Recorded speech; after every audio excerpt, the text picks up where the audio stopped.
Hi, it's Dwyer, gamblersadvisory.com, dwyervip.com. For this video, I'm going to dispense with my usual disclaimer, right? Just understand, whenever you follow advice, you're doing so at your own risk, right? I'm just going to talk about what I like. You decide for yourself, right? If you decide to agree with me, just understand you're taking the risk yourself. Be warned, right? Now, the reason I'm here off script, unscripted, don't have any notes with me, is because this is one of those moments where I don't need notes, where just looking at the betting spread, this bet should make itself, right? Anthony Joshua is favored by a 20-1 margin. 20-1 over Kubrat Pulev. In other words, Anthony Joshua has reached the point where he's being priced as if he's prime Mike Tyson, right? This looks like a Buster Douglas type betting line for those of you who remember, right? A lot of guys lay long odds in fights, but wow, odds this long against a guy who has only lost once, and that was to Vladimir Klitschko by stoppage. It seems to me to be ridiculous. Now first, let's talk about risk tolerance level, right? And understand you're getting right now huge odds. I mean huge odds on Kubrat Pulev. But before I go further, let's talk about risk tolerance level, right? Understand, I've been investing in silver now for years, right? Waiting for that market to ignite. I've been investing in gold for a long time, waiting for that market to ignite, right? I bet against Anthony Joshua when he faced off against Vladimir Klitschko. I thought that fight was a mismatch, right? They signed to fight a rematch. I was prepared to bet heavily on Vladimir Klitschko in the rematch. Now, there are times in my life, just philosophically, right? Just understand you're watching someone who takes risks, who sometimes will disagree with the public, right? In the case of silver, for years. By the way, I'm still bullish on silver, right? I bought my first cryptocurrency in probably 2013 or 2014. People think cryptocurrency is nuts today, right? Perhaps I'm a loon. You're going to have to decide for yourself. But let's just say this.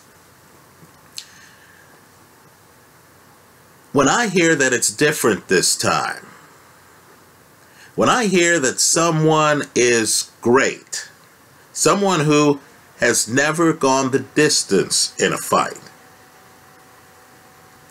right? Someone who, you know, has one great opponent on his resume, Vladimir Klitschko, and in that fight was on the canvas, right? Then I have my doubts. Now, I've seen greatness. There are times where the "it's different this time" applies, right? Serena Williams in tennis. My goodness, right? I haven't seen a women's tennis player that dominant since Steffi Graf, quite frankly, right? Michael Jordan in basketball. I've watched a lot of people in basketball, right? My dad was a hardcore Knicks fan way back in the early 70s, right? I've seen some great players. But wow, I hadn't seen that before, right? Or dare I say since. Usain Bolt in track and field. You know, the idea of a superstar in the 200, also being a superstar in the 100, folks, I have to tell you, just the idea is novel. To think that the guy is actually setting world records in both, that's off the page. That's, dare I say, that's great. Right? In hockey, Wayne Gretzky. I remember watching hockey matches, and this guy would take the puck behind the net, and I was wondering, what the hell is he doing? He knew what he was doing. Right? Now, all I could say is, maybe Anthony Joshua is on that level. Right? Maybe Anthony Joshua deserves these kind of odds. But in my mind, the chances of that are slim. Put another way, Conor McGregor, in his first fight as a boxer, was treated better on the odds market by a better than 2-to-1 ratio than Kubrat Pulev is. Right? And understand, the styles favor Pulev. Right? Anthony Joshua is big and clunky. I haven't seen the Anthony Joshua fight where he's able to hide his upper body, where he's hard to find in the ring. We're in an era right now where giants have taken over the heavyweight division. Understand, there's a big difference between Anthony Joshua and Mike Tyson. Right? Tyson came along when you had giants as well. Right? Larry Holmes is a tall man. Tony Tucker is a tall man. Most of the guys Tyson's fighting, James Bone Crusher Smith back then, these were bigger men. Razor Ruddock, these were bigger men than Mike Tyson. But understand, that worked to Tyson's benefit because, number one, Tyson was cat quick. Right? Much faster guy than Anthony Joshua. Right? Tyson's over here, suddenly Tyson's here. Tyson's quick like Sean Porter. Also, because Tyson was shorter, Tyson was hard for these big men to find in the ring. And you might recall Tyson used to move his upper body when he was a young man. So you could barely hit him in the head. Right? Tyson at times doesn't even have to put his hands up. Look at the Michael Spinks fight. Right? Spinks makes a move, Tyson's inside. That fight is over in 1 round. Let's also talk about another foundational difference. It's foundational between Mike Tyson and Anthony Joshua. Right? For those of you thinking about another big fight coming up, we'll include Canelo in this. Right? Understand, unlike Joshua and Canelo, Mike Tyson was a hunter. You were on the clock. In other words, forget KO records, because opponents keep making the same mistake against Anthony Joshua. Same mistake they make in dealing with Floyd Mayweather. Opponents, for some reason, think it's a good idea to come find Anthony Joshua. They go in the ring looking for him. Now, Mike Tyson, he tried to find you. Right, from the opening bell. Didn't matter who you had in your corner. It could be a heavyweight champion like Joe Frazier. As his son Marvis Frazier figured out, Mike Tyson was like his daddy. Came in the ring, cuts off the ring, wanted to hit you with big shots early, and was going to force the issue. Right? So, Tyson had a hunter's mentality. You're on the clock. Tyson was going to force the issue. Now that's different from Joshua. I know Joshua has many early KOs, but the early KOs seem to me to be a bit different. It's him off counters, isn't it? Right? It's people like the heavyweight champ he beat, Prince Charles, who, comes in and is throwing is throwing left hands that orthodox Anthony Joshua is able to counter with straight right hands. Right, now that's different than Tyson, who would be the one initiating the action.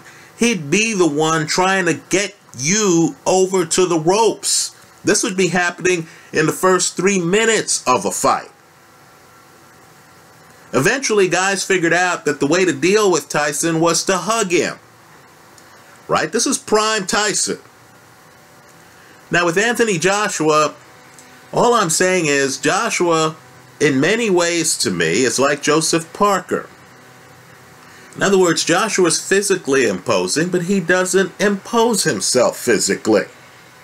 You look at him, you say, here's a big muscular guy, but he stays on his side of the street. Right now, understand, I feel that Joshua is going to have an incredibly hard time. I mean, incredibly hard time, especially for a 20-1 favorite, getting by Kubrat Pulev's jab. Let me say, jabbers are different. Right? The pacing is different.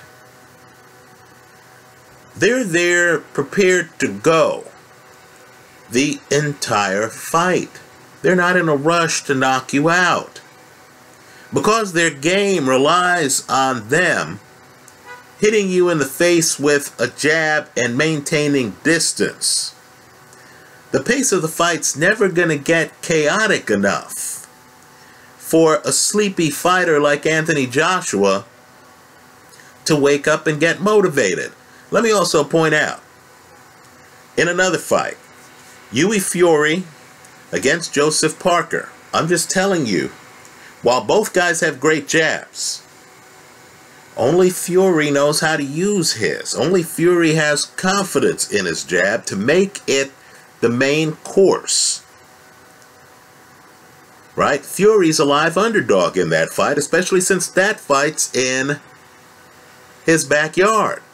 Now, someone is going to have to explain to me how the odds for Joseph Parker against Fury are so close, whereas the odds for this fight involving another unbeaten heavyweight champion, Anthony Joshua, who I'm not sure beats Joseph Parker in a head-to-head. How is Anthony Joshua now suddenly a 20-1 favorite over Kubrat Pulev, who has a better resume, quite frankly, has fought the tougher opponents than does Hughie Fury? This is a clear mispricing. So here's what's going to happen. Understand, if Pulev was fighting prime Tyson, and understand, Tyson loses to a jabber. That's who Buster Douglas is. Look at that fight. But let's talk about prime Tyson when he had a swivel at the hips, when you couldn't find his upper body. Right? If Pulev was fighting prime Mike Tyson, Tyson would enter the ring and would try to impose himself on Kubrat Pulev.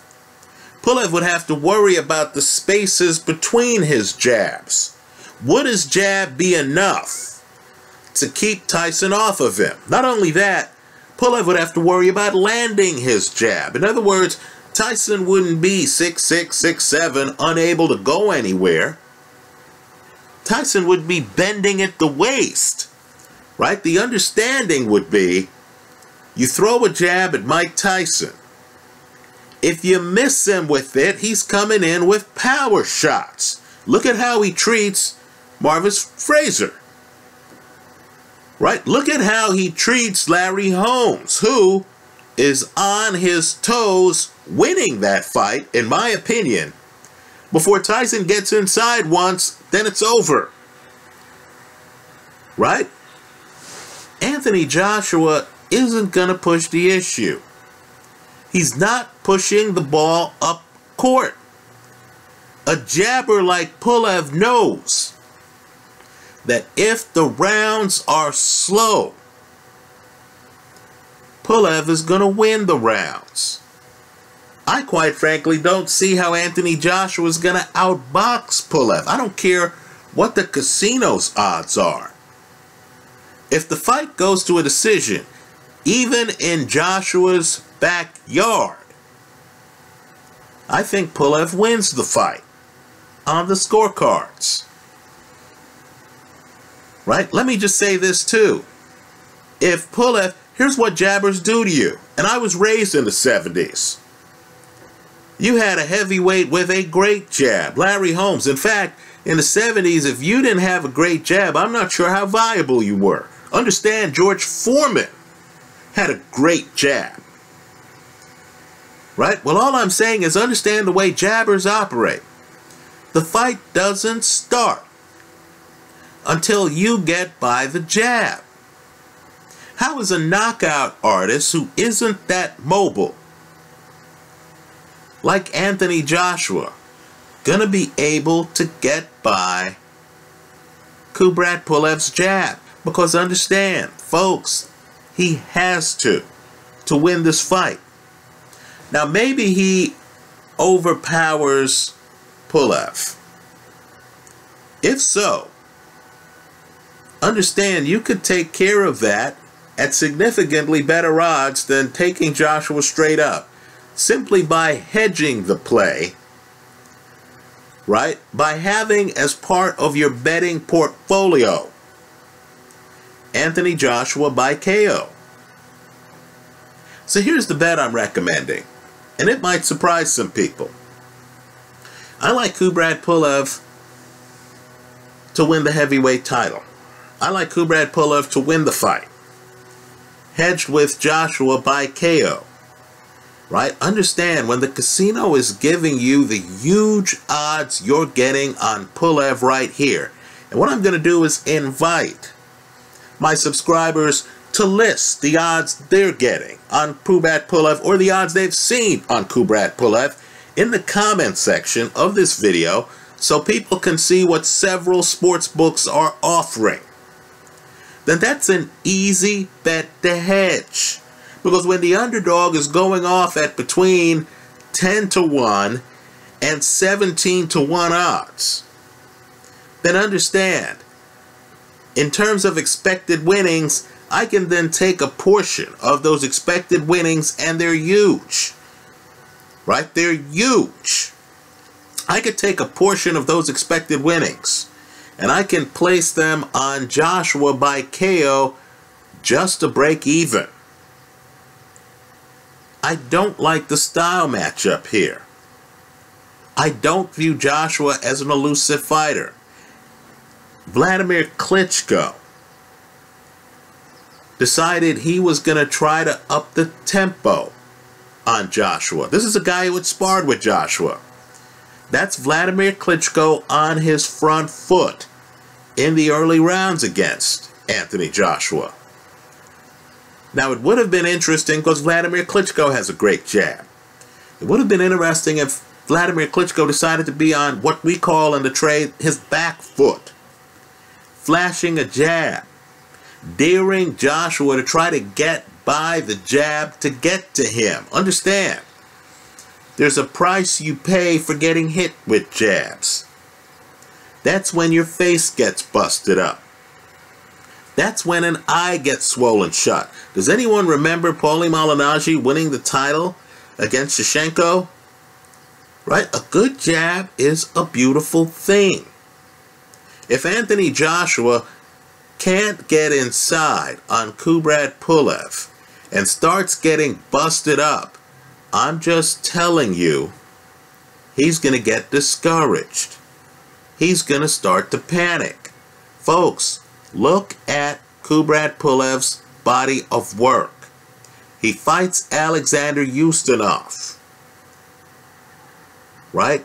If you look at the end of that fight, you're going to notice Ustinov's face busted up.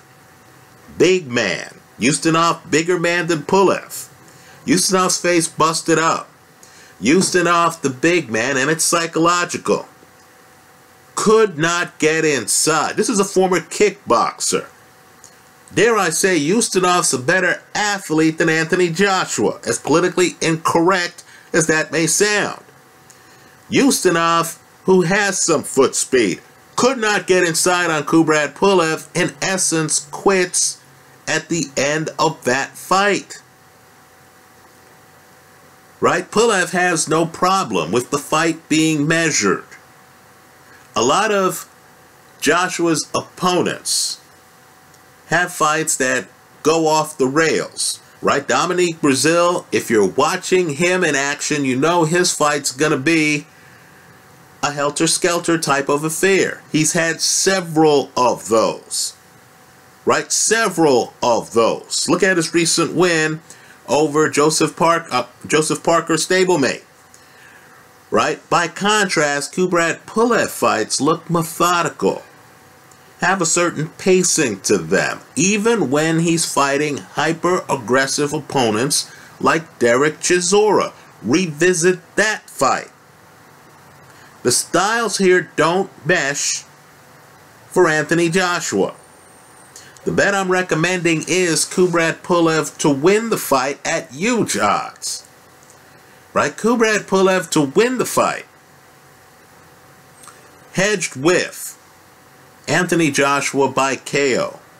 Folks, Anthony Joshua has never won a professional fight any other way.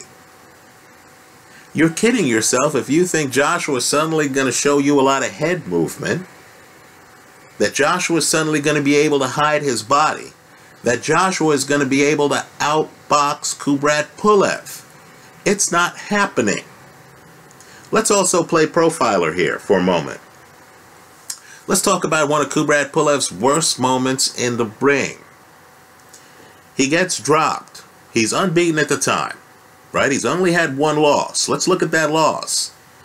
He gets dropped by Vladimir Klitschko, who was a dominant heavyweight. Right now, what's interesting is after he gets dropped, when he gets off the canvas, look at the film. It's very important for Pulev to show Klitschko in that moment that he's not hurt. So Pulev gets off the canvas and he's the one seeking eye contact with the guy who just knocked him down. Right? Pulev looks at Vladimir Klitschko when he gets off the canvas at one point, and I'm sure he's semi-conscious at the time. I believe he lifts one of his legs off the canvas to show Vladimir Klitschko, look, I'm still here, I'm still balanced. Right? I believe Kubrat Pulev firmly believes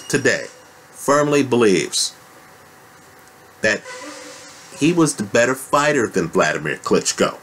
Klitschko goes on to knock him out again. I mean, Pulev, trust me, when he hits the canvas, it's a hard knockdown.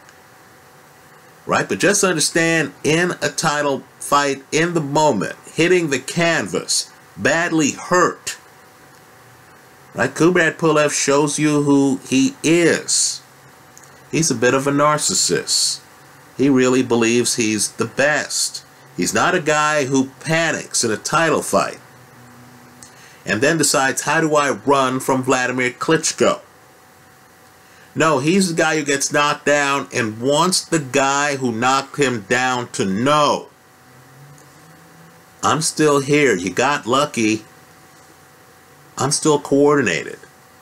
I'm still here to take your title. This is a serious opponent. He was a mandatory contender. Joshua didn't pick him out of a bag. This is a guy who a sanctioning body told Anthony Joshua he has to fight. I'm just telling you that old-timers, right? This guy, Luis Ortiz, guys who've been in the game, David Hay, they're looking at the Joshua film clips, and they're less impressed than the general public is, right? The public believes this guy is a 20-to-1 favorite over a mandatory contender. I'm just telling you that the old guard isn't buying it. I don't believe these guys are there for the payday. They're fighting Anthony Joshua for the title. Right? So, tell the casino I'll make the market. I'll be part of the group making the market. I'm taking the underdog here. I'll hedge the play with Joshua by KO. Understand, if Joshua gets the KO, and a bunch of you want to hop online and say, Dwyer, you suck. You're just biased against Anthony Joshua. You're just biased against British fighters, etc. Yada, yada, yada. Okay, great. Go ahead and do so. But just understand, I'll be covered if Joshua gets the KO. Right? That line of response to videos is really only proper if Joshua outboxes Kubrat Pulev, which quite frankly, even with these odds, is not going to happen, not even in Joshua's backyard.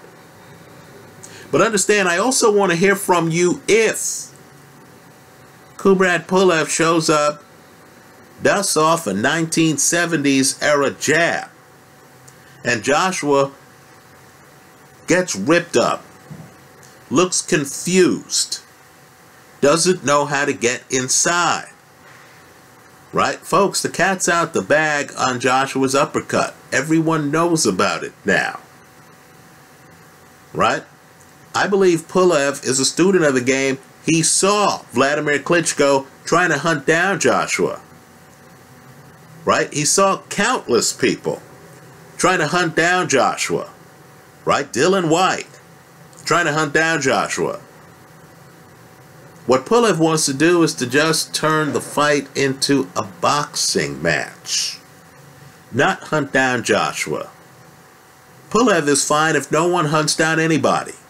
He's a jabber. He's not even going to have to use the lateral movement that Hughie Fury's going to have to use if he's going to beat Joseph Parker. No. Understand, Pulev has a much more stationary opponent in front of him than does Fury. Right? So, just understand the heavyweight title, the crown jewel of the sport, hangs in the balance. At these odds, no need to put a bow on the package. I'll take the underdog. I like Kubrat Pulev here to win the fight outright at these outrageous odds. And I'm going to hedge the play. I'm going to hedge the play with the champion, Joshua, by KO. This is a serious fight. Don't think linearly. Don't think that, oh, Pulev lost to Klitschko. Joshua beat Klitschko. So Joshua must be able to beat Pulev. This is boxing. Styles make fights. Pulev is going to come in behind a jab, ready to slow down the fight. Make it a boxing match. Right? Joshua, who isn't Mike Tyson in terms of aggressiveness, whose record has a lot of early KOs that were caused in part by opponents willing to mix it up with him too much. Right? I believe Joshua is going to have a hard time finding Pulev behind that jab. Let me hear from you. I hope you leave your comments in the comment section to this video. Thanks for stopping by.